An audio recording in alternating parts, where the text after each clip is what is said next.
So this is day 3 of a casino visit, and this was meant to be a series of 7 days casino visits, and it was originally I planned on doing them as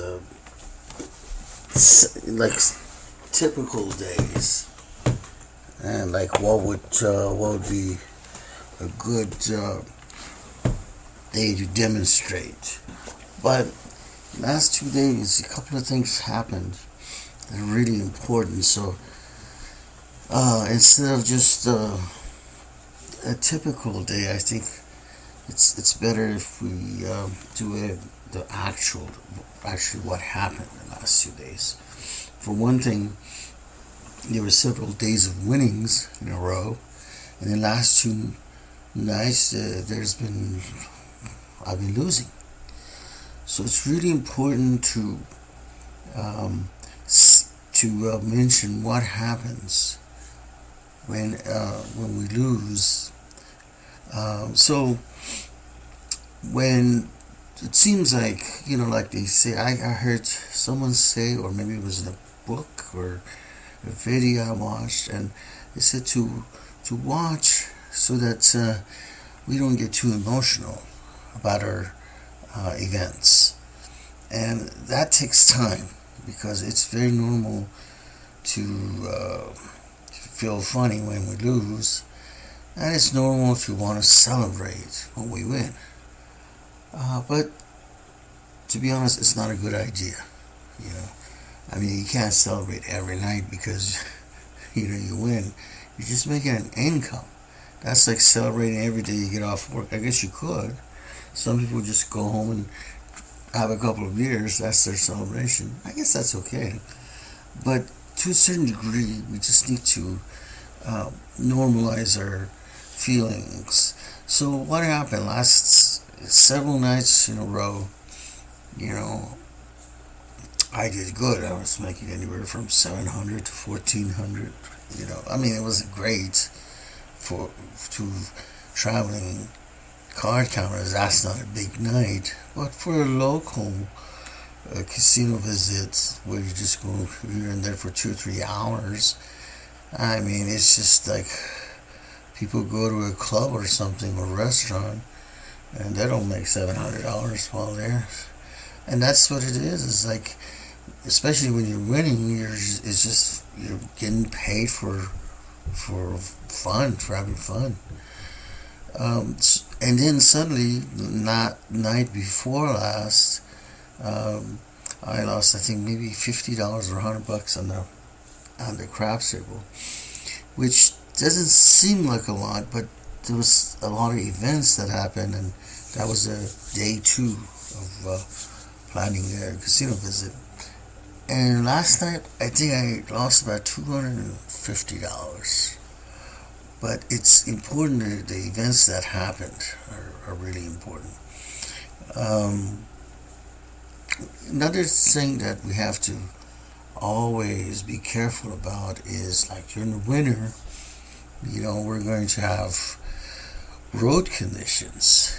And that's something that we need to plan, really plan in advance. Because sometimes, you can't get the exact road condition from any sources. So, you can go to the internet, and sometimes they have live street view or cameras, traffic cameras of a particular area that you're looking for. But we usually go, if you go in the nights, then these traffic cams are not going to be that clear. And so, I guess you have to listen to the news, you have to search on the internet. But I decided to call a friend who happened to work in that area. So I got my confirmation from him. He says, no, the roads are clear and fine. So this is really important, because sometimes you go on the internet and it's you know, or you know, you go to get the directions, the traffic information, all that stuff, and then you know that's not going to be 100% accurate. So what's a good idea is to use a smartphone because that gives you the real time, like how long it's going to take, and sometimes it gives you indications of what happens on the way to your casino trip. You know, so this is just as important as anything else. Your safety, and not only that, but it's just the stress of getting there. If you're fighting, you know, snow and rain and traffic conditions stuff, then you need to change your casino plan.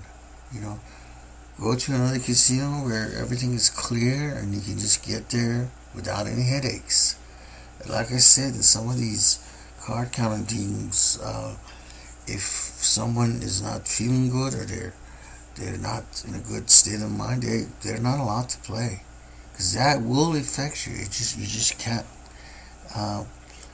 You don't know it in advance. So what happened last night? Even though I got the confirmation, the road was kind of slippery. Okay, and this particular road is going up the mountains. Is dark at a lot of places, and you can't really see the lines, the lanes, you know. And I struggled a little bit getting up there. It just, you know, I couldn't see anything, and that is not good. Trust me, because when I got up there, first thing I did is trying to see what the slot was going on, you know, and I talked to some people there, you know, and that's another thing is I don't like to talk to too many dealers, but you know the waiters and waitresses, I have no problem talking to them, and they're usually really nice. And I ask them, hey, you know, like, how's it going tonight? Has it been busy? You know, simple questions like that. And they said, no, it's been up and down, you know, not that busy. So, and then I went and just walked around, you know, and I didn't feel like the two machines that I know in this casino, they were both taken. So I figured, well, that's fine. I'll just go play craps and then come back later, you know. But I noticed that when I started playing craps, the same exact thing happened as the previous casino visit. This craps table was also very bouncy, and everybody was throwing in sevens, and that's partly one of the reasons I lost so much. So in other words, I made money, but I lost so much, and by the time I was ready to just recoup and recover everything, I was just too tired, and I just didn't feel like I should play anymore. So what happens? I threw sevens like everybody else, and I think I lost almost $300 and so technically I made, and then I figured out what the problem was. I figured out what, and I figured out what kind of a dice setting and how to. I changed my position on the table because I thought I was a little too close to the back wall. Certain toss shooting techniques, you can't be too close to the back wall because what happens, you have to throw the dice with certain intensity, and if you're too close, then it'll hit the back wall and it'll just start rolling all the way back to the middle of the table. And in two instances, what happens, they hit the chips and they roll the seven.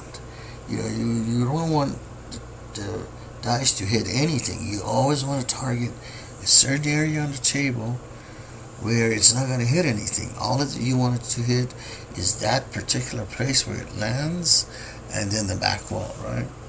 So a lot of, but during the process, they had this new dealer that was being trained, and he was just ruining everything. And I just wasn't thinking because I had, see, this is what I mean by you can't have stresses. I was so stressed out from the drive that I wasn't functioning anymore. And under normal circumstances, if I see a situation like that where you have a new dealer and he's just doing straight, I mean, it was one thing to be new, it was a whole different thing when he was trying to be funny. You know, on a crap table, I don't, when people joke around with me, I don't joke, I don't joke with them. Because that will cause you to, on some casinos, to be honest with you, they do it on purpose. They want to distract you, so you throw a 7. Every time you throw a 7, casino makes thousands of dollars. So don't think that they're necessarily on your side. No. And if I see there's too much commotion between the dealers and stuff, I'll walk away for a while. And I kind of give them a hint that, man, why is so much commotion here? Why are you guys making so much noise? And I walk away, I go to the bathroom, or I go to a restaurant, and sit there and leave my chips there on the table up to a half hour. I let them know I'm just not happy about this, because we need to concentrate on what we're doing. And I don't know if they're doing it on purpose or just being, I don't know, being childish and, they throw stuff at each other, just they're having fun, but that's not good for the game at all, let me tell you. And so I wouldn't play along with the dealers when they start to, they start to play around and stuff. I wouldn't. So anyhow, I was starting to get irritated with this one dealer because he would just take forever trying to pay people and stuff because he was new and he couldn't count very well. And so, you don't want to be rude. You don't want to say anything. But I would just stand there and just stare, with no emotions. And I was hoping, and I think he got the message. It's okay. It's one thing if you can't count, you can't do your job. It's a whole different thing when you try to be funny or cute. Come on, man. This is people's money on the table. But you can't really say anything. Like I said, you don't want to burn any bridges. If it's getting really bad, best thing to do is quit playing and just go cash out. Or go do something else. But this is another incident, a casino incident that's very important. But part of that was probably because the road conditions. When you're stressed out, don't let anything stress you out. $10 worth of gas is not worth losing, like I did $250, But of course I had like a $700 day, $1,400. But see, the problem is, those days don't count. My records, my tax records, they tell me how much I made. So this last night, the night before, is nothing compared to what I've been winning. But it doesn't feel that way. When you come home and you haven't made money, you're not going to have a good feeling. So it's, you're better off coming home and getting on an Excel sheet and put down that you lost $10 in gas than writing down that you lost $200 not because you lost, but because you were not in a playing condition. That's so important. I'm not stressed out. But what happened was I lost almost all my money, and I was thinking, man, do I have to? I only brought so much, and I said, oh, gee, I hope I don't have to go to ATM. I only had like $40 left. So actually, what happened was I figured out what the problem with this table was. And I changed my position, changed my nice settings, and I started to roll, and I hit the bonus. So the bonus was $156, I think. Then on another roll, I hit another bonus. So I think I made about $600 or $700 on 2 rolls, which is nice, But it was a little too late because I already lost around $400. And then I says, well, you know what? I don't need this money right now. What I need to do is I need to just keep and I was rolling for a long time. The dealers were freaking out because, I couldn't roll anything earlier. All I did was throw 7s, and then I'd probably going, what happened? This guy suddenly is rolling like, I mean, I would roll for 20 minutes, but they weren't like, unfortunately, the rolls weren't worth anything because the way I was betting, it's a new, kind of a new dice set and roll for me, and I didn't know what to bet on. Everything I bet on was backwards, wrong. So I still, like I said, I still made about 700. But it's important to practice. Now, this particular role I never practiced because I just never did. And when you practice at home, then you know what kind of numbers come up, so you know what to bet on. Like, so I was getting the bonus numbers, obviously, you know, um, and I actually figured out something really interesting. Um, and I'm going to make a separate video on this on the paid section. And I guess there's a way. This is going to sound kind of amazing, but I guess unless it was lucky or something, I guess there's a way where you can set the dice to a particular number that you want. Because on one bonus, I needed the snake eye, the 2 on the dice, and I set the dice because I couldn't get it. I wasn't throwing 7s, but I kept throwing same numbers over and over. I could get the 3 crap, I get the 4, I get the 5, and I get the yo, and I get the 8. I couldn't get the snake eye under any condition. So finally I says, I gotta get this. I need this bonus. So I set the dice a certain ways, and I'm gonna show it in the video. And I threw it, and the whole table went crazy. They couldn't believe it. I couldn't believe it. So I guess there's a way. I never believed in that before. I always thought that dice are something you don't try to throw a number, because that's like, to me, that seems impossible. All you're trying to do is you're trying to control that dice so that you don't throw 7. So when the axes, when they're rolling and rolling on the table and they hit the back wall, they don't bounce around, and so the 7 is hidden, sort of. It won't come up. But to hit a number, planning and hitting the number, I've seen shooters do that before. When they needed a 2 or 3, I've seen them throw it. I think I can throw a 12, which is extremely important number. I honestly believe I can throw. So this is what I'm going to be doing all day. I want to make sure that what I did over there, of course, it's different at home than in the environment, but I'm going to try it. So that's why I wanted to do this video, because something really, this is almost like a phenomenon. Could it really happen? We don't know. We'll find out here. If I can do that, then I'll be one of the, I think,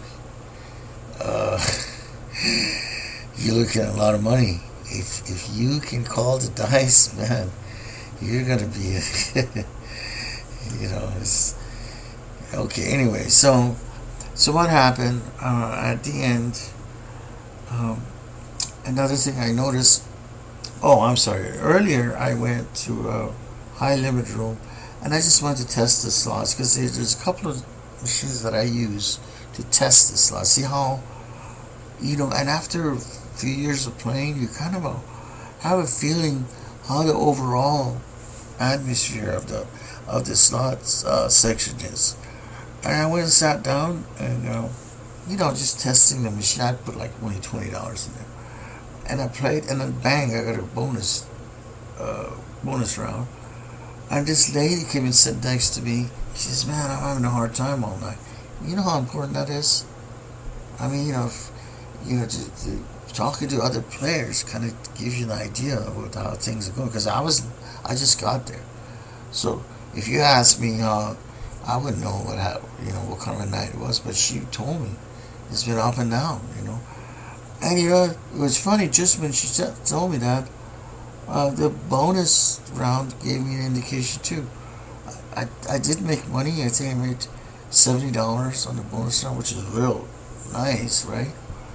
But that particular machine, usually when I do the bonus rounds, is much higher than that. So, all the machines, some nights, all the machines behave the same way. They take you up to a certain level, and then that's all you can make. Like sometimes, you go in there and put $20 and you make $70, and you think, if you don't have any other skills and you're not gonna make any more money, maybe your best bet is to cash out, take that $70, go home. I mean, if you get a feeling that there's no way you can make any money that night, and I forgot to say this, but afterwards, after the craps game, I did go to another machine and I put $5 in there and I won 120 some bucks. It took ages to get to 120. But then I was thinking, I didn't want to go home with a loss. And I didn't want to go to crap table because I was extremely tired and I wasn't going to go in there and struggle because I didn't think I could do very well. But in the slot machine, just exhausted, so what? You just click the spin button, right? And I got up to 120 some bucks, and I says, well, as soon as it gets to 100, I want to cash out. And that's what I did.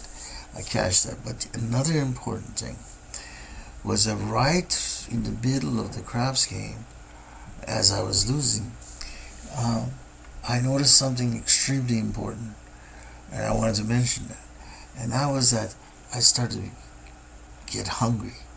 Okay, that's another aspect. Just like being tired, just being frustrated, your nutrition is extremely important, because I've noticed every time I get hungry, it's not good to go on a diet when you playing down with your investment. That's not a good time. I wouldn't recommend going on a diet when your investment is at stake. If you are hungry and you feel kind of weak, and you kind of feel like a headache is coming on, please quit playing. Please. There's usually something open in a casino. I mean, even a snack or something. And usually what you might have to do, which is not great, you want to drink all your water earlier in the day. Drink tons and tons of water, because that will prevent any sort of headaches or any sort of dehydration. You don't want to drink too much water while playing, because then you make these bathroom trips, and that's not good. That's not good at all. While you're in the middle of the game, you cannot get up and go to the bathroom, because you might lose the count on if you're playing cards. If you're playing the craps, you need to stay there the whole time and see how the shooters are doing, and and you can't. If there's a lot of shooters, you can't miss your turn just because you go to the bathroom. But if you are in that bad of a shape where you just kind of feel like lightheaded, you feel kind of nausea and hungry, the hunger signs, you gotta go take a break. It doesn't matter. Just leave everything. Go take a break. Go sit down. Get something to eat, and drink a lot of water. That's what I would do. Lots of water, because that's really going to help. So this was important, and I wanted to use this as the day 3 visits of the casino, mainly because it was my second day in a row that I lost, and I wanted to say that regardless of how much you win, when you lose, you're not going to feel good. But that's why it's good to have record keeping. Then when I got home and I looked at the Excel, I said, man, I've been winning a lot. Who cares about $200? So I don't even think I lost that much, but I can't remember. That's one of the problems when you go to a casino. You can't remember. That's why you have to write everything down, and especially the name of the casino. And we have a video on record keeping anyway. You need the date, you need the time, and the events. So that was really important. The hunger issue, the mental conditions, the physical condition. These are just as important as anything else, like the keeping the accounts or playing skills, all that, it's just as important. So that's why I wanted to do this video, and we'll cover more in the paid section. And thank you for watching, and please subscribe. Goodbye.